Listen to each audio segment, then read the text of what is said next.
નમસ્કાર મિત્રો, રાજ્ય સરકાર દ્વારા 50,000 સહાય વધારો, હવે 1,70,000ની સહાય મળશે। નવા હો તો ચેનલને સબસ્ક્રાઈબ, લાઇક અને શેર કરજો જેથી અપડેટ મળતી રહે। કઈ કઈ યોજનાઓની અંદર આ લાગુ થયું છે એ પણ જાણીશું। પ્રધાનમંત્રી આવાસ યોજના ગ્રામીણ અંતર્ગત આવાસના નિર્માણ માટે અપાતી સહાયમાં રાજ્ય સરકારે ₹50,000નો વધારો કર્યો છે।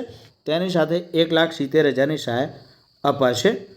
તો આ વધારાની સહાયથી ગ્રામીણ વિસ્તારના લાભાર્થીઓને પ્લિન્થ લેવલથી લઈ મકાન પૂર્ણ કરવા સુધીની કામગીરી દરમિયાન નાણાકીય મુશ્કેલીનો સામનો નહીં કરવો પડે।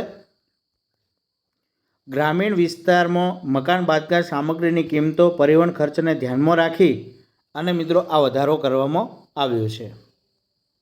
તો હાલ કઈ કઈ યોજનાની અંદર લાગુ થયું છે? ડૉક્ટર આંબેડકર આવાસ યોજના, તેની અંદર 1,70,000 આપવામાં આવશે। તો તેની અંદર પ્રથમ હપ્તામાં 30,000, બીજા હપ્તામાં 80,000, ત્રીજા હપ્તામાં 50,000 અને છેલ્લે 10,000 આપવામાં આવશે।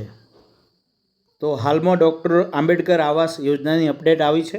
એ રીતે દીનદયાલ ઉપાધ્યાય આવાસ યોજના કે અન્ય યોજનાઓની અંદર અપડેટ આવશે ત્યારે અમે તમને જાણકારી આપતા રહીશું। થેન્ક યુ, આભાર।